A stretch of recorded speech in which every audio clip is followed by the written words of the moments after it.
Good evening. Thanks for joining us. I'm Richard Gearhart.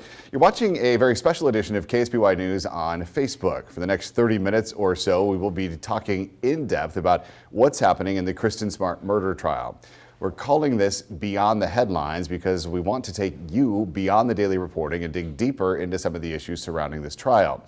It's a complex case, more than 26 years in the making, and there's a lot to talk about. First, though, we want to get you up to speed with what's been happening in court. Last week, we heard more testimony about the last night Kristen Smart was seen alive, as well as details about the early investigation. That included a recording of an interview investigators conducted with defendant Paul Flores a few weeks after Kristen's disappearance. Former investigator William Hanley testified that some of Paul's statements during the interview were inconsistent. Also last week, thousands of pages of documents related to the case were unsealed, and we have learned that Paul's sister was offered immunity for her testimony. However, so far she has not been called to testify. And this week, court was in session for just 2 days. Testimony focused on the dog handlers who searched Paul's dorm room after Kristen's disappearance. Both search dogs alerted to the room and to his mattress specifically. Court will pick back up again next Wednesday. And we'd like to invite you to share your comments and questions in the chat below. And if we don't address your questions tonight, we will be compiling them for future episodes. And my guests tonight are both Cal Poly students and or graduates, one Olivia DeGennaro and current Cal Poly student Nico Vinuela. Welcome, both of you. Thanks for having us. Of course. And for transparency purposes, I want to say that obviously I teach at Cal Poly as well, and both of you have been my former students, but both have been or are actively covering the case. And so that's why I invited you today to kind of get your perspective, or maybe even a Cal Poly perspective, about how the case is going. And so even to get started, let's just briefly hear how each of you got involved and what your involvement so far in the case has been. Let's start with you, Olivia. Well, I first learned about the Kristen Smart case when I was one of your students at Cal Poly, which was, over 10 years ago now. And I was really shocked by how little people on campus knew about Kristen's disappearance. At this point, there had been no arrests. They hadn't even called Paul Flores the main suspect in the case yet, I believe. And so it just piqued my interest, and I started doing my own research, kind of digging in. It eventually turned into my senior project, a 2-part series I published about Kristen's disappearance. And still to this day, I just feel so connected to the case and invested in the outcome in a lot of ways, because not only did I find myself enamored just by all the details and how much information there is in the case, but also there hasn't been a solution to it yet. So yeah, that's how I got involved, and still why I follow along, even though I'm not in San Luis Obispo anymore. And how about you, Nico? Yeah, I've been working with Mustang News for about a year now, and they told me that they were going to cover the Kristen Smart trial, and it's a case that Mustang News has followed for a really, really long time. So it's really important to the organization. And when the case got moved to Marina, my editor, she reached out to me and she asked me if I could cover it because my parents live there. So kind of just a convenience thing for me to be there and cover it. And I remember when I first came into Cal Poly, I had heard rumors of sorts of Kristen Smart, but nothing in detail until the podcast came out, and then I heard so many students talking about it, and I've definitely seen interest and just a lot of heightened sort of emotions around the case, around current students that I've talked to. So I feel grateful that I'm able to go and I'm able to cover it, and it's such an important story for the school, and it's such an important part of Cal Poly's history. So yeah. So just kind of a timeline, interesting timeline perspective here. So I actually attended Cal Poly as well as a student in the journalism program. So I graduated early 90s. This happened in 96. Olivia, you were there around 2012-ish or so, 2014, I think is when you put the senior project together. And then Nico, more currently, and you've been sitting in court, I think you've been there almost every day, right? If not every day in the courtroom. Yeah, I've been there every day. Yeah, so why do you think over that stretch of time, that 25-year period of time, 26-year period of time now, why are Cal Poly students still interested? And you know, sometimes I think to myself, oh, it's obvious why they're interested. But then I'll think from a different perspective. You know, she was from Stockton, the Stockton area. She was here at Cal Poly for less than an academic, barely less than an academic year, but about 9 months, and otherwise has no connection to the Central Coast. Paul Flores and Ruben Flores obviously have connection to the Central Coast, but why is it that Cal Poly students are still so interested in this case? And let's start with you, Nico, first, I guess. Sure. Well, I definitely, just from sitting in the court every day, I've definitely noticed, just from hearing witness testimony, that the party that she was at and all the events that led up to that night don't feel like it happened 26 years ago. I mean, it feels like something that could have happened last year. You know, it's a college party. It's people drinking, people going alone, people walking back home, people not knowing anyone. I mean, it's things that still happen today. And honestly, I mean, just from hearing from everyone who was at that party, I could totally picture myself there.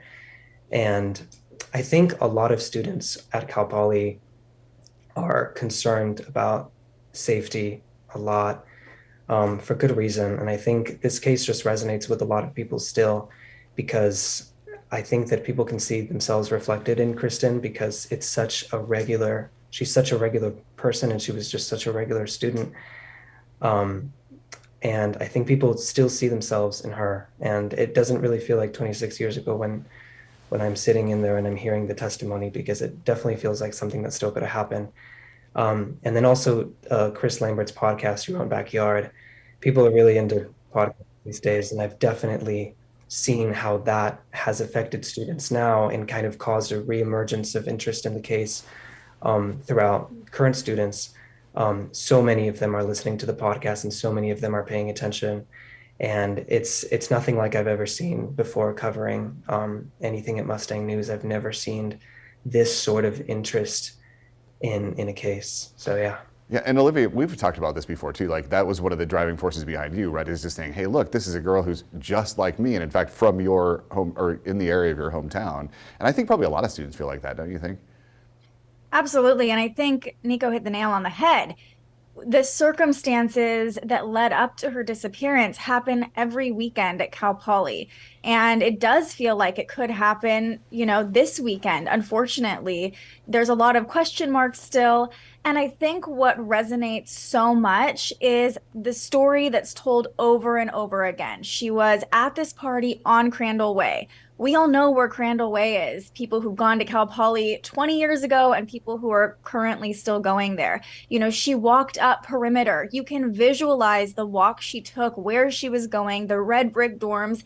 It's all still the same. And so that story is so resonant with so many people who go to Cal Poly, went to Cal Poly, because we can visually see it playing out in our mind's eye. And I think also, why people are still so invested. As somebody who's now very far removed, or it feels like very far removed from being a student there, I see people's license plate frames that say Cal Poly San Luis Obispo all the time. And I instantly feel this like ping of pride, like go Cal Poly. Like I just feel really connected to everybody who's gone there, who's shared that experience, who's been on that campus. And so it makes sense why so many people who are tied to Cal Poly feel like they're tied to the Kristen Smart case too, because it's just the situation is so reminiscent of so many situations many of us have been in during our time there. Yeah, I think I really kind of want to go down that path a bit here too, because Nico, you've been sitting in the courtroom every day, and we've been seeing each other when I'm up there covering the case. But it is, even as a former student and a teacher at Cal Poly, it's interesting, like that kind of feeling I get in court, sitting in court, when they show the pictures. I'm like, oh, like that's the area that I walk on campus, and that's and you see those things happening. Like I think in a way you feel more connected having been on campus and really kind of experiencing that lifestyle, connected in a way that maybe the jurors aren't connected. And I wonder, I keep getting questions from viewers, and I wonder to myself about this kind of approach. Hasn't happened a lot, but it seems like especially Paul's attorney, Robert Sanger, is going after Kristen's character just a bit. And I wonder how you guys feel about that in terms of having been students much more recently, or current students, that this idea that somehow or the other, no matter whether you're attending a party off campus or not, and whether you're drinking underage or not, whether that, what kind of an effect that has, that sort of attack of her character might be having on the jury. And I'll just pick one of you guys a little bit. What do you think? It seems, without being too biased one way or the other, it just seems unfair in a lot of ways to, attack her character because how many freshmen in college have that same experience, right? It's unfortunately, yes, underage drinking is against the law, but that's part of the college experience. And I don't think it makes her a bad person or an outlier or reckless or any of those things to be going out and having that experience. And, as I'm sure they've started to get into in court, and as Chris got into in the podcast, there are a lot of questions around her inebriation and if it was just caused by alcohol or if there was something else involved. So, I understand why the defense is going that route, because they're pulling at anything they can to, defend their clients. But it's such a common experience to be a freshman in college and go out and maybe have a little too much alcohol. And unfortunately, Kristen just didn't have people around her, close friends with her at the time to help her get home safely. We know that for a fact. Nico, anything you wanted to add about that?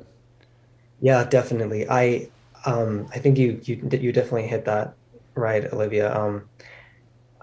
I can definitely say from just being inside the courtroom that whenever Sanger does bring up her character, there is a shift in the energy in the room, and you can definitely see it reflected on some of the jurors' faces, especially the female jurors when he talks about what she was wearing that night, and when he asks other female witnesses what they were wearing that night, just because it carries definitely that connotation that people are really hyper aware of, especially nowadays, and maybe not in the 90s. But there's definitely a shift in the room where when he attacks her character or when Misek, Ruben Flores' attorney, attacks her character, it's definitely, um, you can definitely feel a shift in the room with that. And as just a college student and someone who goes to Cal Poly, and, I've definitely been in a situation just like the party at Crandall Way, and I I sometimes think to myself when I'm sitting in there that if that had been me or if that had been one of my friends, there are definitely a lot of things that someone could say to attack anyone's character, but when you do it in court, in a murder trial, it definitely carries a different kind of weight. But yeah, you can definitely feel a shift in the room when the defense uses that tactic for sure. Another thing that I think about a lot while I'm sitting in the courtroom, again, having been a student at Cal Poly and then teaching at Cal Poly through this entire time, so having a connection to Cal Poly over this past 26 years. When I was a student there in the early 90s, I think there really was this sense that absolutely nothing was going to happen in San Luis Obispo. And I think we see that almost played out in some of the testimony. For instance, this week or late last week, can't remember which, but fairly recently, Mike Kennedy, one of the Cal Poly investigators, testified, and there was this big delay, right? Well, why don't you call us back again on Tuesday if she doesn't show up again, even though her roommates and her friends had reported her missing. There was this sense in the 90s that just absolutely nothing was going to happen. I think to a certain extent there still is this sense of safety on the Cal Poly campus, but I think that as more current students, you guys probably have a different perspective about that than I did. And I wonder how much that plays in. And then the other part of that question that I wanted to kind of investigate today with you is if you think younger people, including those younger people on the jury, can put themselves in that time frame, like what life was like in the 90s, in the mid 90s, as opposed to now. So Olivia, you're shaking your head. We'll start with you. Well, when you said what life was like in the mid 90s, I was still very young in the mid 90s, but when I was a little kid, not in San Luis Obispo, I grew up in Sacramento, so about an hour north of where Kristen grew up. I rode my bike to my friend's house. I played outside. My parents didn't necessarily watch my every move.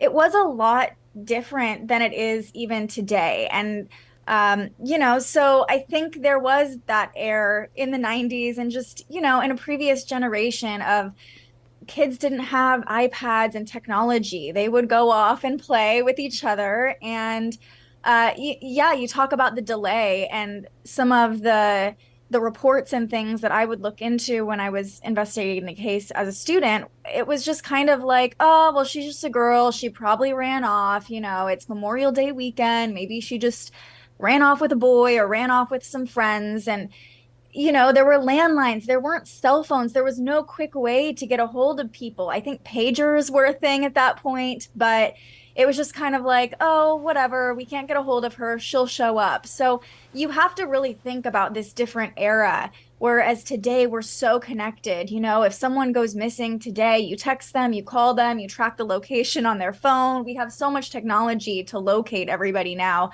And that just wasn't the case then. So there was this base level of just trusting people and, trusting that people would show back up when they kind of went off the grid. And actually that happened in court. I think it was it was either Monday or Tuesday, and I know you were there too, Nico. But there was a big definition, like the DA had one of the witnesses describe or define what a pager was for, I guess, for the jurors that haven't experienced that. Did you find that at all interesting, or did you? Obviously, you guys know what a pager is, but you've never used one personally. Yeah, I remember being in there when he asked that. And, most of the jury definitely, I think, is old enough to know what a pager is, but there are a couple who maybe don't, and who are noticeably younger than the rest. So I think it'll be interesting to see how the different juries are. Well, I wish I knew how the juries were feeling, but it would be interesting to know how they were feeling based on their age, because I mean, I can't say, just to speak to your previous question, Richard, I can't really speak to the 90s. I wasn't alive back then. Definitely Don't make me as feel too old here. I think definitely as communication has become more accessible and more important to people, culture, shifts, especially, following along those trends. So I think that there's probably a big shift on how you understand the case based on how old you are. And I'm interested to see if we'll see that from the jury at all, for sure. Yeah, that's something that really kind of piques my interest as well. And that was some of the questioning during jury selection was about the age of the jurors and whether or not they could kind of put themselves in that time frame. I want to talk a little bit about the family because interestingly, Olivia, I think you're probably one of the last people who's actually had a sit-down interview with Denise Smart, who is Kristen's mom. And Nico, you're just to explain how the court, and that's kind of the point behind this show too, just to sort of explain what we can't explain during a television story, a TV story about it. Denise Smart, so Kristen Smart's family is there in court often. So Stan and Denise Smart are her parents, and then her brother Matt and her sister Lindsay and Lindsay's husband are often there in court. But Denise sometimes sits in the courtroom and sometimes sits in a special overflow room that has a video feed. And so we'll start with you, Olivia, and just what it was like to talk to her as being one of the last people to kind of interview her. And then I want to get Nico's perspective on, what he thinks of how that situation and how the parents are handling this testimony that they're hearing. So let's start with you, Olivia, with your interview. I feel really fortunate to have somewhat of a relationship with Denise Smart now. I interviewed her in college, and then when I got a job here in Sacramento, I actually was able to interview her, I believe, in 2018. And I think that might be one of the last TV interviews she did. And every time I talk to her, the experience is still so real for her of losing her child. She is still in it. She still doesn't have answers. And that's, I think, probably why I still feel so attached and connected and like emotionally invested in the case in a lot of ways, because I've had the opportunity to sit down across from this mother who, like any mother, is in despair and has been in despair about her child being missing for 26 years now. And so, when I saw the arrest and everything going to court, the first person I always think of is Denise Smart and just her experience and this glimmer of hope now that maybe they will get some answers. Because from my experience talking to Stan and Denise, they know that they will never see their daughter again. They are very confident that that is not a possibility, but there still seems to be this gaping wound or this hole of just wanting answers, wanting to know what happened to her, whether they recover her body or not. Just there's a giant question mark that they have been living around like an elephant in the room. Every time they go somewhere, every time they take a picture, she's missing, and you can feel that when you sit with them and talk to them. And so Nico, and from your, obviously, because you're there too, but it's a little bit awkward, right, in the courtroom situation, the courthouse situation, because there's a gag order in the case, and so Denise isn't allowed to talk to the reporters, and we as reporters aren't allowed to talk to the family members or any of the witnesses or any of the jurors, so, but we're all standing. I mean, sometimes, I think Tuesday, Denise Smart was sitting like 3 feet behind me, and like you can kind of smile or you interact a little bit, but you can't really talk. What has your perspective been of watching the family, Nico? Yeah, I remember the first day of court when I saw, well, not the first day, I think the second day, when I saw Denise testify.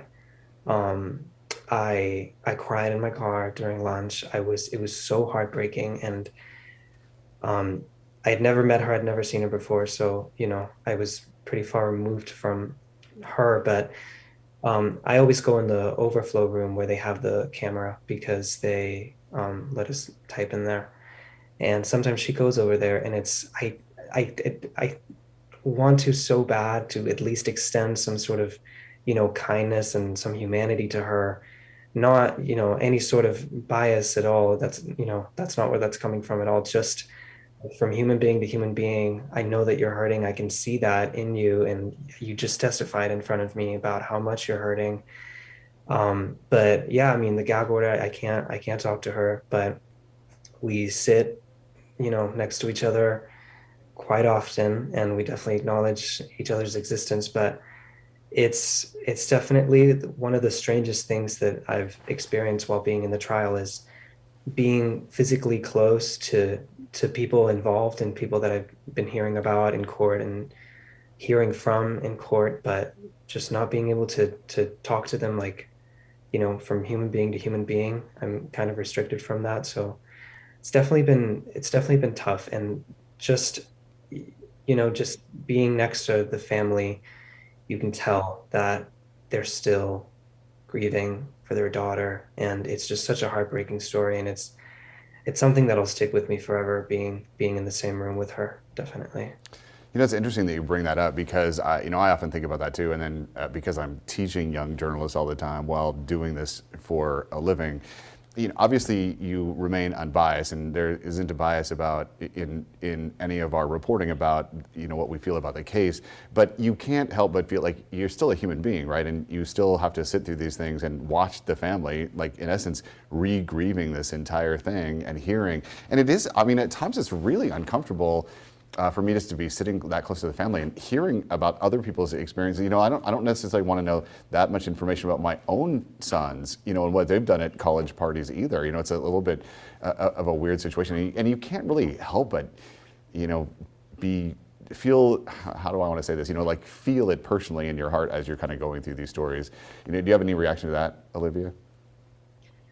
Well, just a reminder that they have been going through this every day for 26 years. So it's almost this bittersweet energy that I feel for them. Like, we're finally here. This is what they've been hoping and praying for at least there to be some forward movement. In the past 2 to 3 years have brought so much to light, thanks to Chris Lambert and to the podcast, really bringing a lot of information out of the woodworks, but also just in what I've read in reporting from the courtroom and what I've seen, um, even having to be questioned about Kristen and having to almost defend your daughter who you haven't talked to or seen in over 25 years, that's difficult. And I even recall just seeing some quotes from Denise being like, I don't remember exactly what I wrote in a letter or what I said. That was 25 years ago. So like you said, you can just really feel for them. And as painful and hard as I can only imagine it must be for the family, I think it's also important to recognize that this is there is a light at the end of the tunnel that they're looking to right now, this trial. There is hope that they're holding on to as well. So, it's so difficult, but at the same time, I know that they are so hopeful about the outcome of this and about the potential of, maybe Paul's sister revealing something or just some sort of information to help them answer these huge questions that they have been wondering about for so many years. But on the same time, on the flip side of that, Nico, I think we were listening to day 17 of testimony or something in this case, and so far there has been very little actual evidence presented that would make Paul kind of culpable in this case in any way. Are you surprised at the evidence that's been talked about so far, and surprised at how much the other attorneys, Robert Sanger and Harold Misek, can sort of cast doubt in a way about the validity of that evidence? Yeah, I mean, you figure that if a case takes 26 years to go to trial, that you're not going to have a lot of evidence that isn't circumstantial. And that's definitely a trend that we've been seeing every day of court, is that all evidence is circumstantial, and witnesses always say that they can only speak to what they saw and they can only speak to what they know. And so, yeah, definitely. And also, to speak to your previous question, um, when I heard the testimony from the people at the party, talking about Kristen, I do often think about Denise and Stan and the family, because if that were me, like, those are things that I would never want my parents to know, not because they're like so horrible, just because they're kind of things that your parents never really need to know. You're just having fun in college, and it's definitely just a surreal experience being in there. But yeah, all the evidence that we've heard so far is circumstantial, and a lot of the witnesses don't seem too sure because so much time has passed. And that's something that they always say, that it's been 26 years, I don't remember, I can't recall. And a lot of the testimonies are kind of inconsistent with each other. People say that they were there at this time and the timings are different, just because no one can remember. So yeah, I mean, the evidence presented itself is definitely and really, really circumstantial. But I think that soon, hopefully, we'll hear from the archaeologist, Signe Harrington, which I'm really excited to hear from, because I think once they start getting into the forensics of things, maybe things will change. But yeah, so far, definitely all the evidence has been extremely circumstantial. Now, we're really running really short on time, but I wanted to bring up one other thing, that a couple of the witnesses we've heard from, Margarita Campos and Tim Davis specifically, they're just flat out upfront about it, right? They say, look, we think Paul did this, and we want to see justice happen in their minds. Do you think that adds bias in terms of the jury, the believability of their testimony? Do you think that the jurors are looking past that, or do you think that that sort of clouds some of their testimony? And let's start with you, Olivia, and we really have like less than 2 minutes, so just quick, short answer here. It's difficult. There's a reason they moved this case out of San Luis Obispo County, because the story has taken on a life of its own. And Paul Flores has been the only suspect in the case. So I would have a hard time thinking, as a jury, a member of the jury, that doesn't influence when you're hearing so many people say, Paul is creepy, or Paul is this, or describe him in this very, I don't know if derogatory is the right word, but kind of a derogatory way. So I don't know if the jury will look past it. But I think that is circumstantial evidence in itself, just the vibe that Paul gave off and the repeated description of him by so many different people, how he acted, what he was doing. Does that make him guilty? Not necessarily, but I do think it's a part of the story that the jury does need to consider. Well, I want to say thank you to both of you for taking the time out to spend some time with us. And obviously, we really appreciate your perspective. It's been interesting to kind of get your perspective, and I wish we had a little bit more time. But thank you so much for joining us this evening. Thanks for having us. And we want to thank you as well, the viewers, for joining us for this special broadcast. And of course, thanks again to my guests, Olivia DeGennaro and Nicholas Benuela. We plan to bring you these live Facebook shows throughout the rest of the trial, so we do hope that you will join us again next time. And remember to add any questions that you may have into the comments section. If we didn't cover your questions tonight, we will be compiling those questions for future episodes. You can also find all of our coverage of this case on our website, ksby.com. Thanks again, and we will see you next time.